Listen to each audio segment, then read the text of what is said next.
أيها الذين آمنوا أنفقوا من طيبات ما كسبتم ومما أخرجنا لكم من الأرض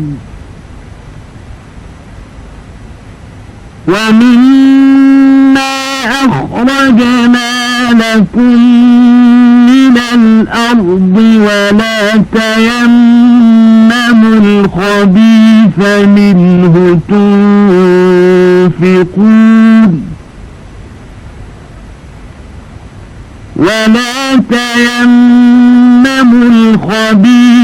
منه تنفقون ولستم بآخذيه إلا أن تغمضوا فيه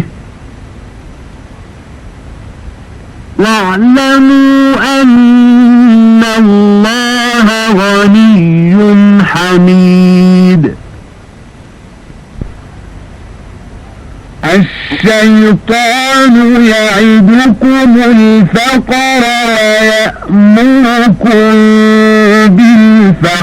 بالفحشاء والله يعدكم مغفرة منه وفضلا والله واسع عليم.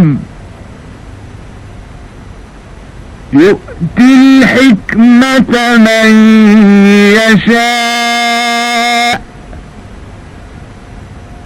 ومن يؤت الحكمة فقد أوتي خيرا كثيرا وما يذكر إلا أولو الألباب. وما أنفقتم من نفقة أو نذرتم من نذر فإن الله يعلمه وما للظالمين من أنصار. إن تبدوا الصدقات فنعما هي وإن تخفوها وتؤتوها الفقراء فهو خير لكم ويكفر عنكم من سيئاتكم والله بما تعملون خبير. நம்பிக்கை கொண்டோரே, நீங்கள் சம்பாதித்தவற்றிலிருந்தும் பூமியிலிருந்து நாம் உங்களுக்கு வெளிப்படுத்தி தந்த தானியங்கள் கனி வகைகள் போன்றவற்றிலிருந்தும் நல்லவற்றையே தான தர்மங்களில் செலவு செய்யுங்கள். அன்றியும் கெட்டவற்றை தேடி அவற்றிலிருந்து சிலவற்றை தான தர்மங்களில் செலவழிக்க நாடாதீர்கள். ஏனெனில் அத்தகைய பொருள்களை வேறெவரும் உங்களுக்கு கொடுத்தால் வெறுப்புடன் கண்மூடிக்கொண்டே அல்லாது அவற்றை நீங்கள் வாங்க மாட்டீர்கள். நிச்சயமாக அல்லாஹ் எவரிடத்தும் எந்த தேவையும் அற்றவனாகவும் புகழுக்கெல்லாம் உரியவனுமாகவும் இருக்கின்றான் என்பதை நீங்கள் நன்கறிந்து கொள்ளுங்கள்.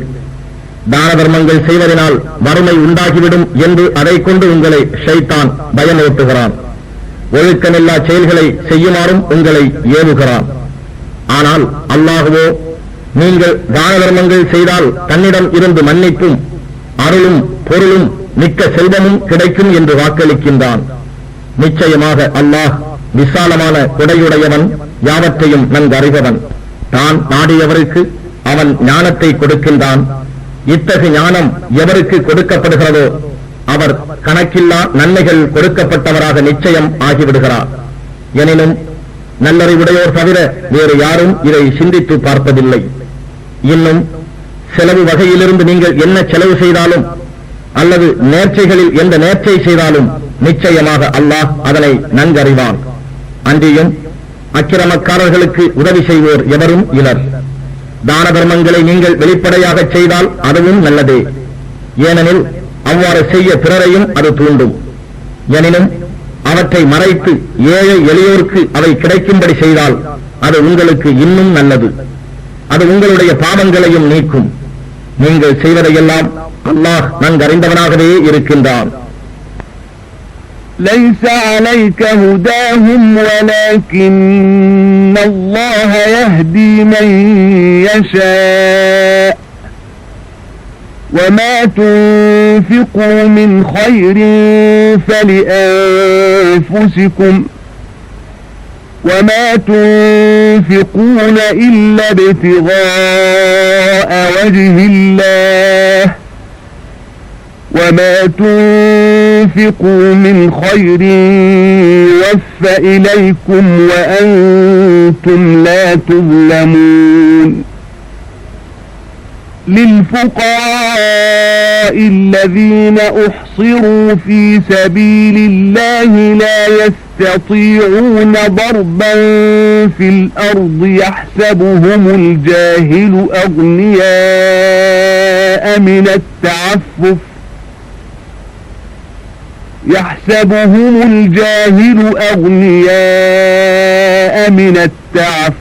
تعرفهم بسيماهم لا يسألون الناس إلحافا وما تنفقوا من خير فإن الله به عليم. الذين ينفقون أموالهم بالليل والنهار سرا وعلانية فلهم أجرهم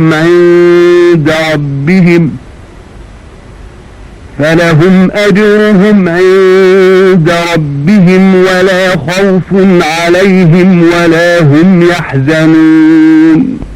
நபியே, அவர்களை நேர்வழியில் நடத்துவது உன் கடமை அல்ல. ஆனால் தான் நாடியவர்களை அல்லாஹ் நேர்வழியில் செலுத்துகின்றான்.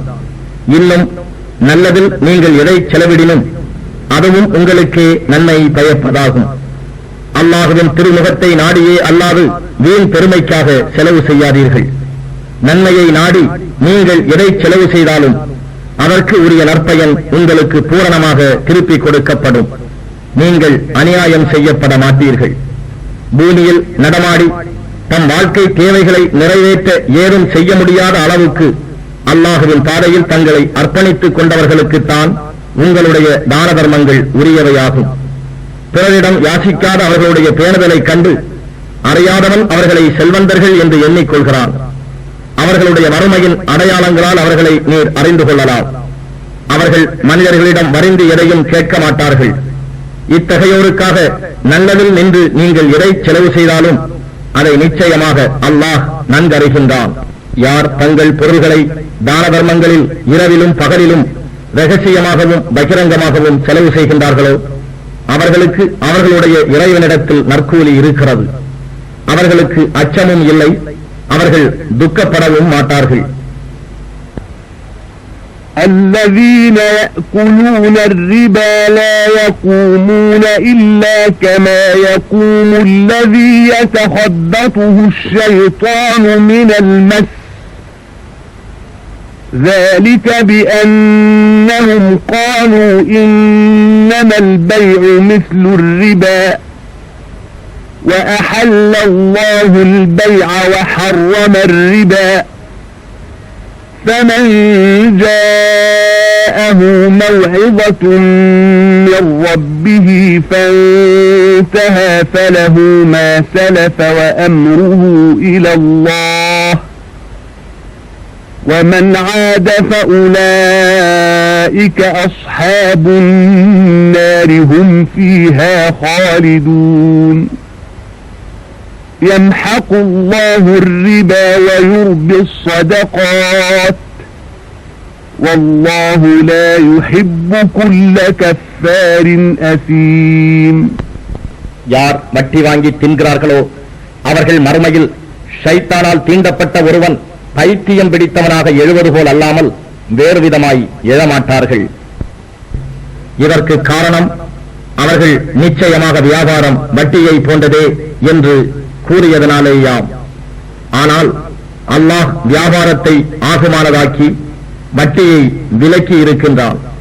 ஆயினும் யார் தன் ரப்பிடம் இருந்து நற்போதனை வந்தபின் அதை விட்டும் விலகி விடுகிறானோ அவனுக்கு முன்னர் வாங்கியது உரித்தானது என்றாலும் அவனுடைய விவகாரம் அல்லாஹ்விடம் இருக்கிறது. ஆனால் யார் நற்போதனை பெற்ற பின்னர் இப்பாவத்தின்பால் திரும்புகிறார்களோ அவர்கள் நரக நெருப்பின் தோழர்கள் ஆவார்கள். அவர்கள் அதில் என்றென்றும் தங்கிவிடுவார்கள். அல்லாஹ் வட்டியை அதில் எந்த பரக்கத்தும் இல்லாமல் அழித்து விடுவான். இன்னும் தான தர்மங்களை பரக்கத்துகளை கொண்டு பெருகச் செய்வான். தன் கட்டளையை நிராகரித்துக் கொண்டிருக்கும் பாவிகள் எவரையும் அல்லாஹ் நேசிப்பதும் இல்லை. إن الذين آمنوا وعملوا الصالحات وأقاموا الصلاة وآتوا الزكاة لهم أجرهم عند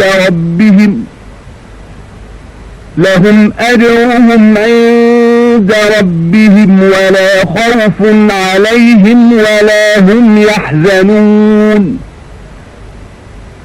يا أيها الذين آمنوا اتقوا الله وذروا ما بقي من الربا إن كنتم مؤمنين فإن لم تفعلوا فأذنوا بحرب من الله ورسوله وإن تبتم فلكم رؤوس أموالكم لا تظلمون ولا تظلمون وإن كان ذو عسرة فنظرة إلى ميسرة وأن تصدقوا خير لكم إن كنتم تعلمون واتقوا يوما ترجعون فيه إلى الله ثم توفى كل نفس ما كسبت وهم لا يظلمون. யார் ஈமான் கொண்டு நற்கர்மங்களை செய்து தொழுகையை நியமமாக கடைபிடித்து ஜகாத்தும் கொடுத்து வருகிறார்களோ நிச்சயமாக அவர்களுக்கு அவர்களுடைய இறைவனிடத்தில் நற்கூலி இருக்கிறது. அவர்களுக்கு அச்சமில்லை, அவர்கள் துக்கப்படவும் மாட்டார்கள். ஈமான் கொண்டவர்களே, நீங்கள் உண்மையாக மூமீன்களாக இருந்தால் அல்லாஹுவுக்கு அஞ்சி அடங்கி எஞ்சியுள்ள வட்டியை வாங்காது விட்டுவிடுங்கள். இவ்வாறு நீங்கள் செய்யவில்லை என்றால் அல்லாஹுவிடம் இருந்தும் அவனுடைய தூதரிடம் இருந்தும் போர் அறிவிக்கப்பட்டு விட்டது என்பதை அறிந்து கொள்ளுங்கள்.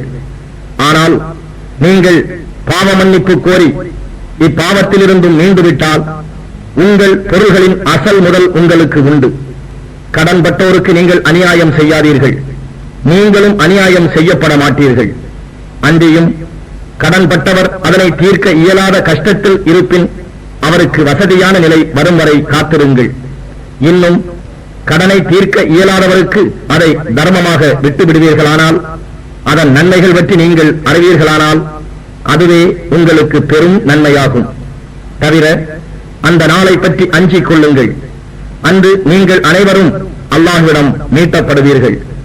அப்பொழுது ஒவ்வொரு ஆத்மாவுக்கும் அது சம்பாதித்ததற்குரிய கூலி பூரணமாக கொடுக்கப்படும். மேலும் கூலி வழங்கப்படுவதில் அவை அநியாயம் செய்யப்பட மாட்டா. يا أيها الذين آمنوا إذا تداينتم بدين إلى أجل مسمى فاكتبوه وليكتب بينكم كاتب بالعدل ولا يأب كاتب أن يكتب كما علمه الله فليكتب وليملل الذي عليه الحق وليتق الله ربه ولا يبخس منه شيئا فإن كان الذي عليه الحق سفيها أو ضعيفا أو لا يستطيع أن يمل هو فليملل وليه بالعدل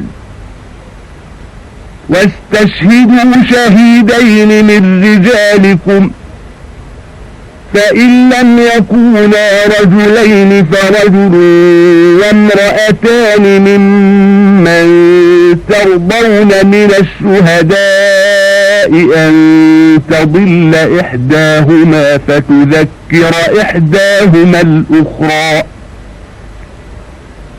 ولا يأبى الشهداء إذا ما دعوا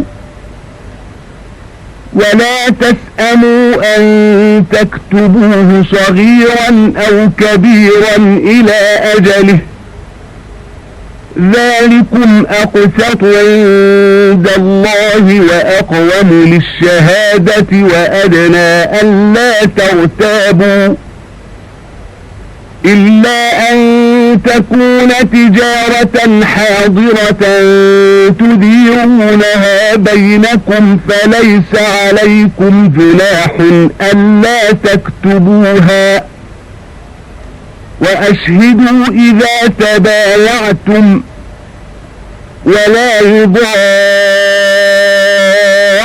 كاتب ولا شهيد وإن تفعلوا فإنه فسوق بكم واتقوا الله ويعلمكم الله والله بكل شيء عليم وإن كنتم على سفر ولم تجدوا كاتبا فرهان مقبوضة فإن أمن بعضكم بعضا فليؤدي الذي اؤتمن أمانته وليتق الله ربه ولا تكتموا الشهادة ومن يكتمها فإنه آثم قلبه والله بما تعملون عليم. ஈமான் கொண்டோரே, ஒரு குறித்த தவணையின் மீது உங்களுக்குள் கடன் கொடுக்கல் வாங்கல் செய்து கொண்டால் அதை எழுதி வைத்துக் கொள்ளுங்கள். எழுதுபவன் உங்களிடையே நீதியுடன் எழுதட்டும். எழுதுபவன் எழுதுவதற்கு மறக்கக்கூடாது. நீளமாக எழுதுமாறு அல்லாஹ் அவனுக்கு கற்றுக் கொடுத்தபடி அவன் எழுதட்டும். இன்னும் யார் மீது கடன் திருப்பி கொடுக்க வேண்டிய பொறுப்பு இருக்கிறதோ அவனே பத்திரத்தின் வாசகத்தை சொல்லட்டும். அவன் தன் இறைவனான அல்லாஹுவை அஞ்சிக் கொள்ளட்டும். மேலும் அவன் வாங்கியதில் எதையும் குறைத்துவிடக் கூடாது.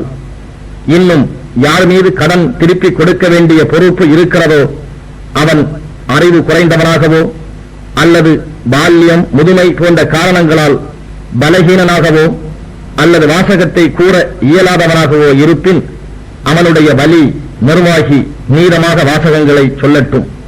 தவிர நீங்கள் சாட்சியாக ஏற்கக்கூடிய உங்கள் ஆண்களில் இருவரை சாட்சிகளாக்கிக் கொள்ளுங்கள். ஆண்கள் இருவர் கிடைக்காவிட்டால் சாட்சிகளில் நீங்கள் பொருந்தக்கூடியவர்களிலிருந்து ஆடவர் ஒருவரையும் பெண்கள் இருவரையும் சாட்சிகளாக எடுத்துக் கொள்ளுங்கள். பெண்கள் இருவர், ஏனென்றால் அவ் இருவரில் ஒருத்தி தவறினால் இருவரில் மற்றவள் நினைவூட்டும் பொருட்டே ஆகும்.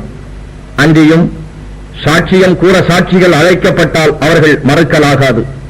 தவிர கொடுக்கல் வாங்கல் சிறிதோ பெரிதோ அதை அதன் கால வரையறையுடன் எழுதுவதில் அலட்சியமாக இராதீர்கள். இதுவே அல்லாஹுவின் முன்னிலையில் மிகவும் நீதமானதாகவும் சாட்சியத்திற்கு உறுதி உண்டாக்குவதாகவும் இன்னும் இது உங்களுக்கு சந்தேகங்கள் ஏற்படாமல் இருக்க சிறந்த வழியாகவும் இருக்கும். எனினும் உங்களிடையே சுற்றி வரும் ரொக்க வியாபாரமாக இருப்பின் அதை எழுதிக் கொள்ளாவிட்டாலும் உங்கள் மீது குற்றமில்லை. ஆனால் அவ்வாறு நீங்கள் வியாபாரம் செய்யும் போதும் சாட்சிகளை வைத்துக் கொள்ளுங்கள். அன்றியும் எழுதுபவனையோ சாட்சியையோ உங்களுக்கு சாதகமாக இருப்பதற்காகவோ வேறு காரணத்திற்காகவோ துன்புறுத்தாதீர்கள். நீங்கள் அப்படி செய்வீர்களாயின் அது உங்கள் மீது நிச்சயமாக பாவமாகும். அல்லாஹுவுக்கு அஞ்சிக் கொள்ளுங்கள். ஏனெனில் அல்லாஹ் தான் உங்களுக்கு நேரிய இவ்விதிமுறைகளை கற்றுக் கொடுக்கிறான். தவிர அல்லாஹ்வே எல்லா பொருட்களையும் பற்றி நன்கு அறிபவன். இன்னும் நீங்கள் பிரயாணத்தில் இருந்து அச்சமயம் எழுதுபவனை நீங்கள் காணப்பெறாவிட்டால் கடன் பத்திரத்திற்கு பதிலாக ஏதேனும் ஒரு பொருளை கடன் கொடுத்தவன் அடமானமாக பெற்றுக் கொள்ளலாம். ஆனால் உங்களில் ஒருவர் மற்றவரை நம்பி இவ்வாறு ஒரு பொருளை காப்பாக வைத்தால் யாரிடத்தில் அமானிதம் வைக்கப்பட்டதோ அவன் அதனை ஒழுங்காக திருப்பி கொடுத்துவிட வேண்டும். அவன் தன் இறைவனாகிய அல்லாஹ்வை அஞ்சிக் கொள்ளட்டும். அன்றியும் நீங்கள் சாட்சியத்தை மறைக்க வேண்டாம். எவன் ஒருவன் அதை மறைக்கின்றானோ நிச்சயமாக அவனுடைய இருதயம் பாவத்துக்குள்ளாகிறது. இன்னும் நீங்கள் செய்வதையெல்லாம் அல்லாஹ் நன்கு அறிவான். لله ما في السماوات وما في الأرض وإن تبدوا ما في أنفسكم أو تخفوه يحاسبكم به الله فيغفر لمن يشاء ويعذب من يشاء والله على كل شيء قدير. آمن الرسول بما أنزل إليه من ربه والمؤمنون كل آمن بالله وملائكته وكتبه ورسله لا نفرق بين أحد من رسله وقالوا سمعنا وأطعنا غفرانك ربنا وإليك المصير. لا يكلف الله نفسا إلا وسعها لها ما كسبت وعليها ما اكتسبت ربنا لا تؤاخذنا إن نسينا أو أخطأنا ربنا ولا تحمل علينا إصرا كما حملته على الذين من قبلنا ربنا ولا تحملنا ما لا طاقة لنا به واعف عنا واغفر لنا وارحمنا أنت مولانا فانصرنا على القوم الكافرين. வானங்களிலும் பூமியிலும் உள்ளவை அனைத்தும் அல்லாஹுவுக்கே உரியன. இன்னும் உங்கள் உள்ளங்களில் இருப்பதை நீங்கள் வெளிப்படுத்தினாலும் அல்லது அதை நீங்கள் மறைத்தாலும் அல்லாஹ் அதை பற்றி உங்களை கணக்கு கேட்பான். இன்னும் தான் நாடியவரை மன்னிப்பான், தான் நாடியவரை வேதனையும் செய்வான். அல்லாஹ் அனைத்து பொருட்கள் மீதும் சக்தியுடையவன். இறைதூதர் தம் இறைவனிடம் இருந்து தமக்கு அருளப்பெற்றதை நம்புகிறார். அவ்வாறே மூமீன்களும் நம்புகின்றனர். இவர்கள் யாவரும் அல்லாஹுவையும் அவனுடைய மலக்குகளையும் அவனுடைய வேதங்களையும் அவனுடைய தூதர்களையும் நம்புகிறார்கள். நாம் இறை தூதர்களில் எவர் ஒருவரையும் பிரித்து வேற்றுமை பாராட்டுவதில்லை என்றும், இன்னும் நாங்கள் செவிமடுத்தோம், உன் கட்டளைகளுக்கு நாங்கள் வழிபட்டோம், எங்கள் ரப்பே உன்னிடமே மன்னிப்பு கோருகிறோம், நாங்கள் மீளுவதும் உன்னிடமேதான் என்றும் கூறுகிறார்கள். அல்லாஹ் எந்த ஓர் ஆத்மாவுக்கும் அது தாங்கிக் கொள்ள முடியாத அளவு கஷ்டத்தை கொடுப்பதில்லை. அது சம்பாதித்ததன் நன்மை அதற்கே, அது சம்பாதித்த தீமையும் அதற்கே. மூமீன்களே, பிரார்த்தனை செய்யுங்கள். எங்கள் இறைவா, நாங்கள் மறந்து போயிருப்பினும் அல்லது நாங்கள் தவறு செய்திருப்பினும் எங்களை குற்றம் பிடிக்காதிருப்பாயாக. எங்கள் இறைவா, எங்களுக்கு முன் சென்றோர் மீது சுமத்திய சுமையை போன்று எங்கள் மீது சுமத்தாதிருப்பாயாக. எங்கள் இறைவா, எங்கள் சக்திக்கு அப்பாற்பட்ட எங்களால் தாங்க முடியாத சுமையை எங்கள் மீது சுமத்தாதிருப்பாயாக. எங்கள் பாவங்களை நீக்கி பொறுத்தருள்வாயாக. எங்களை மன்னித்தருள்வாயாக. எங்கள் மீது கருணை புரிவாயாக.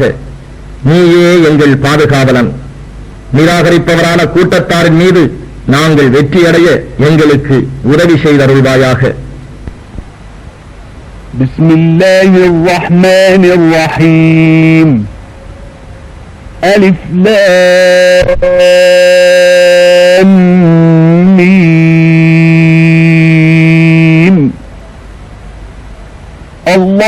لا إله إلا هو الحي القيوم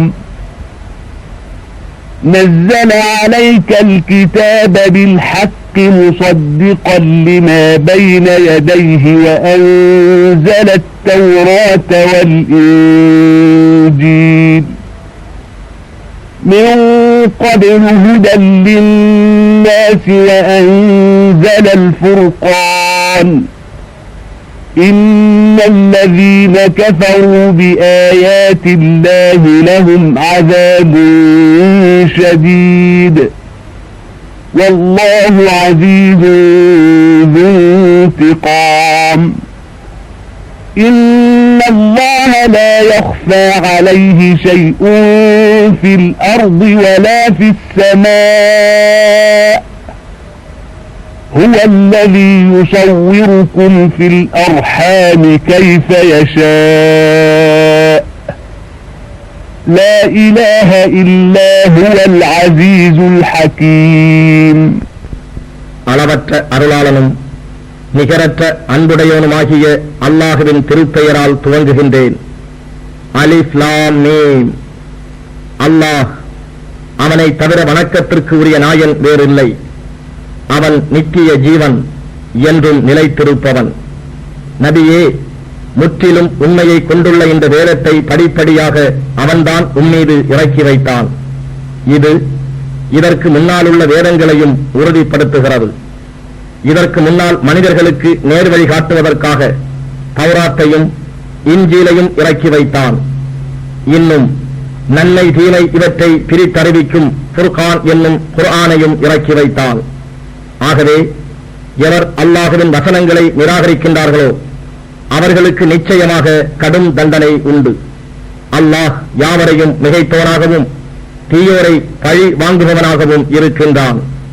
வானத்திலோ பூமியிலோ உள்ள எப்பொருளும் நிச்சயமாக அல்லாஹுவுக்கு மறைந்திருக்கவில்லை.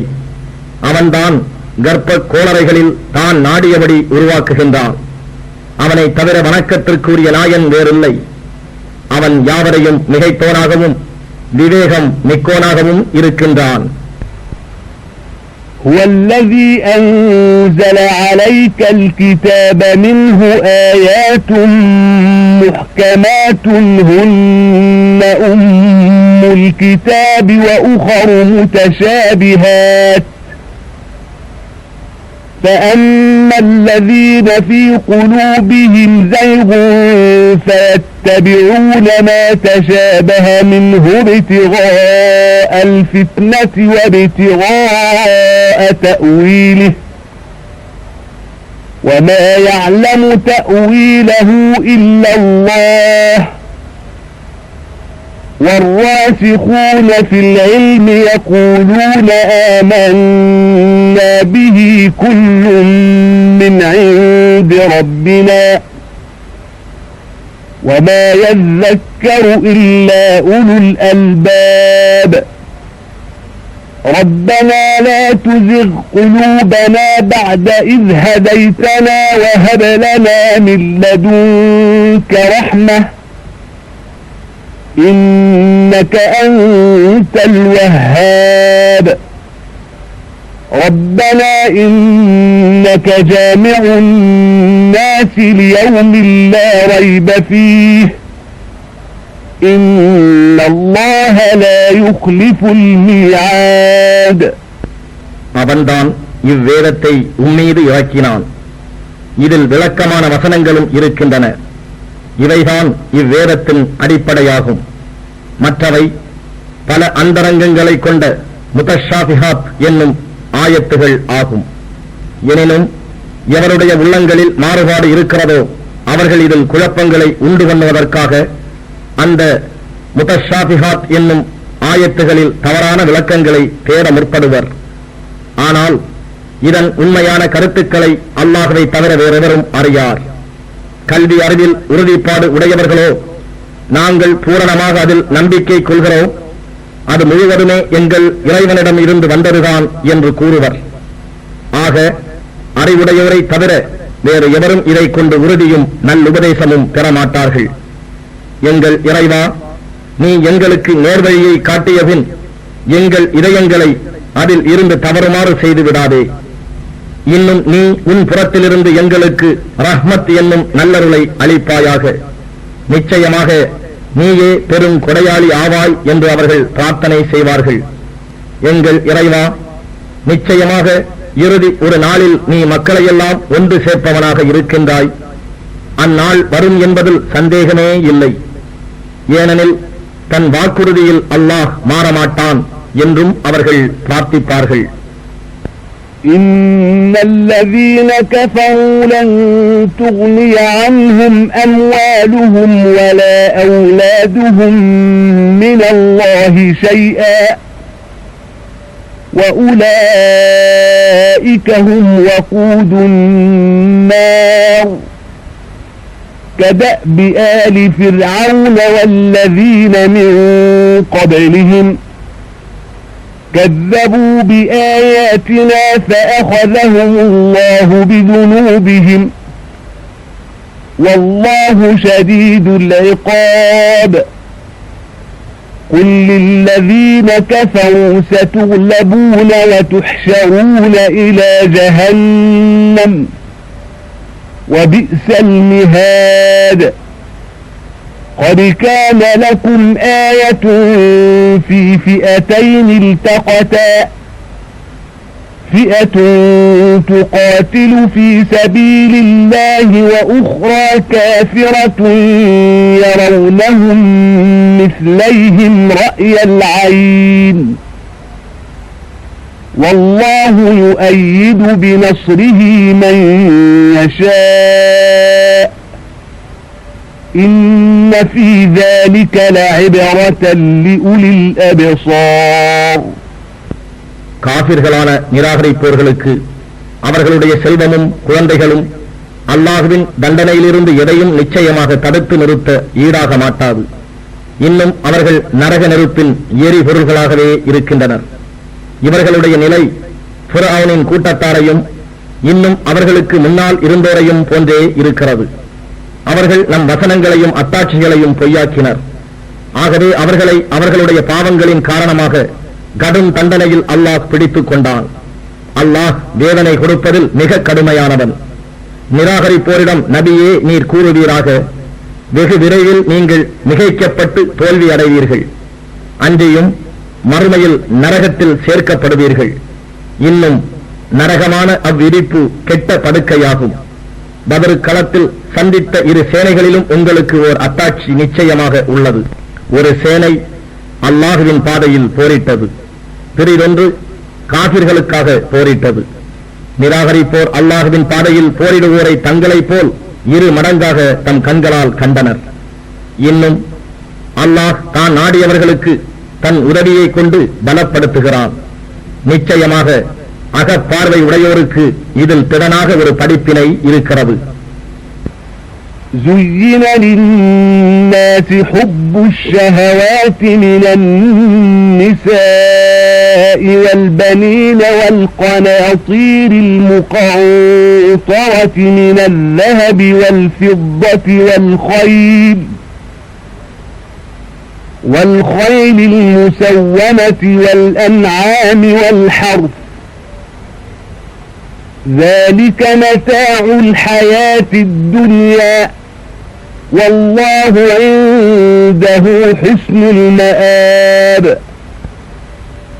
قل أنبئكم بخير من ذلكم للذين اتقوا عند ربهم جنات تجري من تحتها الأنهار خالدين فيها وأزواج مطهرة ورضوان من الله والله بصير بالعباد الذين يقولون ربنا إننا آمنا فاغفر لنا ذنوبنا وقنا عذاب النار الصابرين والصادقين والقانتين والمنفقين والمستغفرين بالأسحار பெண்கள், ஆண் மக்கள், பொன்னிலும் வெள்ளியிலுமான பெருங்குதியல்கள், அடையாளம் இடப்பட்ட உயர்ந்த குதிரைகள், கால்நடைகள், சாகுபடி நிலங்கள் ஆகியவற்றின் மீதுள்ள இச்சை மனிதர்களுக்கு அழகாக்கப்படுகிறது. இவையெல்லாம் நிலையற்ற உலகச் செல்வங்களாகும். அல்லாஹ்விடத்திலோ அழகான தங்குமிடம் உண்டு. நபியே, நீர் கூறும், அவற்றை விட மேலானவை பற்றிய செய்தியை நான் சொல்லட்டுமா? பயபக்தி உடையவர்களுக்கு அவருடைய இறைவனிடத்தில் சுவனவதிகள் உண்டு. அவற்றின் கீழ் நீரோடைகள் ஓடிக்கொண்டிருக்கின்றன. அவர்கள் அங்கு என்றென்றும் தங்குவார்கள். அங்கு அவர்களுக்கு தூய துணைகள் உண்டு.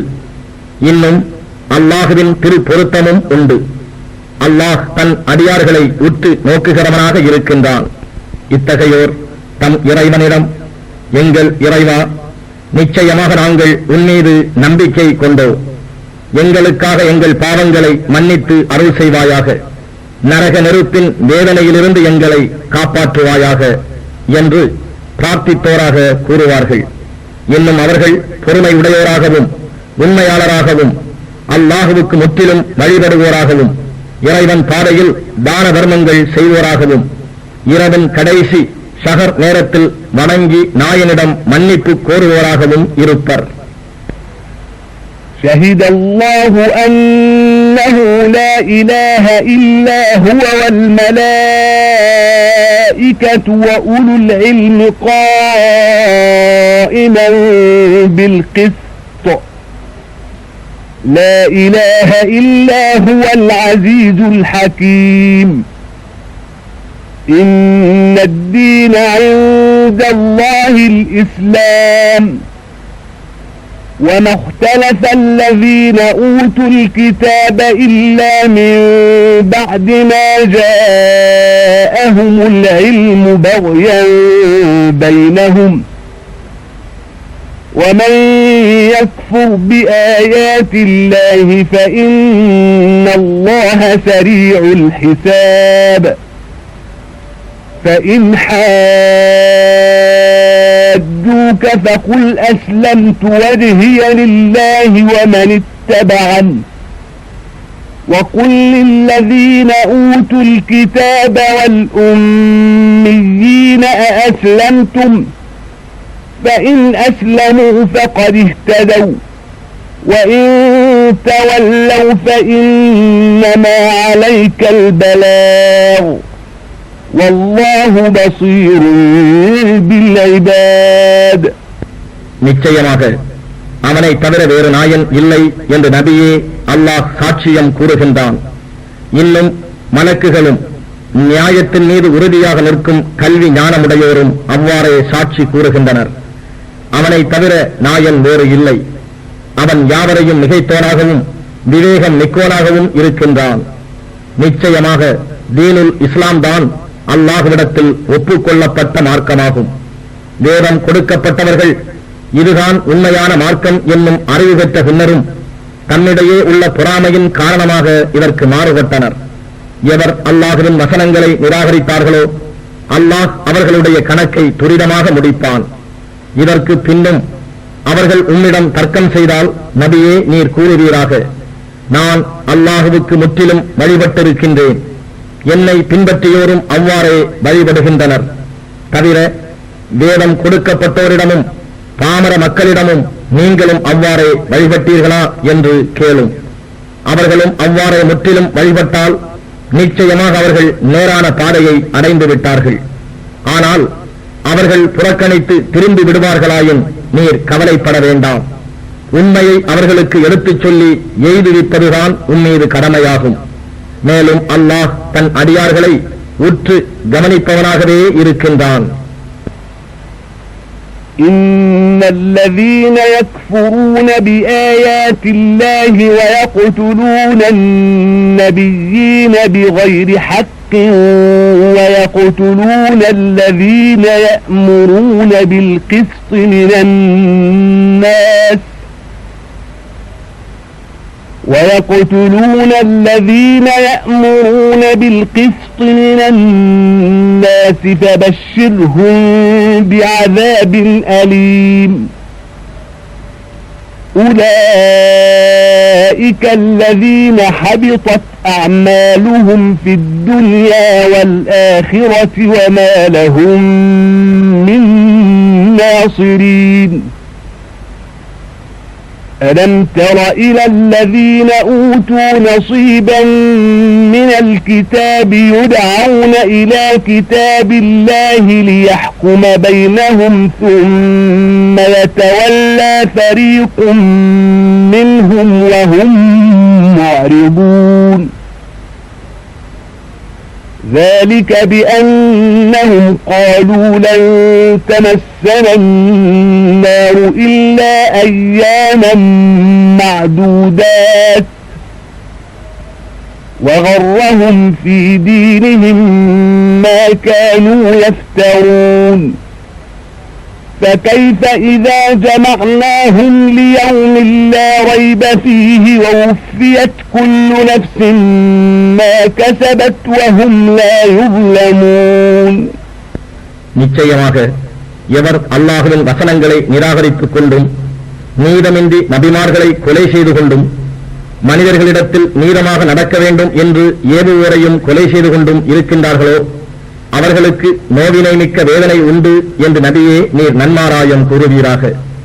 அவர்கள் புரிந்த செயல்கள் இம்மையிலும் மறுமையிலும் பயனற்றவையாக அழிந்துவிட்டன. இன்னும் அவர்களுக்கு உதவியாளர்கள் எவரும் இலர். வேதத்தில் ஒரு பாகம் கொடுக்கப்பட்டவர்களாம் யூதர்களை நீர் கவனிக்கவில்லையா? அவர்களிடையே ஏற்பட்ட விவகாரத்தை பற்றி அல்லாஹ்வின் வேதத்தை கொண்டு தீர்ப்பளிக்க அவர்கள் அழைக்கப்பட்டார்கள். ஆனால் அவர்களில் ஒரு பிரிவார் இதை புறக்கணித்து விலகிக் கொண்டனர். இதற்கு காரணம் எண்ணி கணக்கிடப்பட்ட சில நாட்களை தவிர நரக நெருப்பு எப்போதைக்கும் எங்களை தீண்டாது என்று அவர்கள் கூறிக்கொண்டிருப்பதுதான். இது தவிர அவர்கள் தம் மார்க்க விஷயத்தில் பொய்யாக கற்பனை செய்து கூறி வந்ததும் அவர்களை ஏமாற்றிவிட்டது. சந்தேகமில்லாத அந்த இறுதி நாளில் அவர்களையெல்லாம் ஒன்று சேர்த்து ஒவ்வொரு ஆத்மாவுக்கும் அது சம்பாதித்ததற்கு உரியதை முழுமையாக கொடுக்கப்படும் போது அவர்களுடைய நிலை எப்படி இருக்கும்? அவர்களும் தம் வினைகளுக்கு உரிய பலன் பெறுவதில் அநியாயம் செய்யப்பட மாட்டார்கள். قل اللهم مالك الملك تؤتي الملك من تشاء وتنزع الملك ممن تشاء وتعز من تشاء وتذل من تشاء بيدك الخير إنك على كل شيء قدير تولج الليل في النهار وتولج النهار في الليل وتخرج الحي من الميت وتخرج الميت من الحي وترزق من تشاء بغير حساب لا يتخذ المؤمنون الكافرين أولياء من دون المؤمنين ومن يفعل ذلك فليس من الله في شيء إلا أن تتقوا منهم تقاه ويحذركم الله نفسه وإلى الله المصير. நபியே நீர் கூறுவீராக, நாயனே ஆட்சிகளுக்கெல்லாம் அதிபதியே, நீ யாரை விரும்புகிறாயோ அவருக்கு ஆட்சியை கொடுக்கின்றாய். இன்னும் ஆட்சியை நீ விரும்புவோரிடம் இருந்து அகற்றியும் விடுகிறாய். நீ நாடியோரை கண்ணியப்படுத்துகிறாய், நீ நாடியவரை இழிவுபடுத்தவும் செய்கிறாய். நன்மைகள் யாவும் உன் கைவசமே உள்ளன. அனைத்து பொருட்கள் மீதும் நீ ஆற்றல் உடையவனாக இருக்கின்றாய்.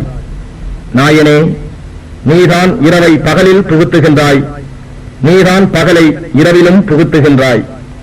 மரித்ததிலிருந்து உயிர் உள்ளதை நீயே வெளியாக்குகின்றாய், நீயே உயிர் உள்ளதிலிருந்து மரித்ததையும் வெளியாக்குகின்றாய். மேலும் நீ நாடியோருக்கு கணக்கின்றி கொடுக்கின்றாய். மோமீன்கள் தங்களை போன்ற மோமீன்களை அன்றி காபிர்களை தம் உற்ற துணைவர்களாக எடுத்துக் கொள்ள வேண்டாம். அவர்களிடம் இருந்து தங்களை பாதுகாத்துக் கொள்வதற்காக அன்றி உங்களில் எவரேனும் அப்படி செய்தால் அவருக்கு அல்லாஹ்விடத்தில் எவ்விஷயத்திலும் சம்பந்தம் இல்லை. இன்னும் அல்லாஹ் தன்னை நினைவு கூறுமாறு உங்களை எச்சரிக்கின்றான். மேலும் அல்லாஹ்விடமே நீங்கள் மீள வேண்டியதிருக்கிறது.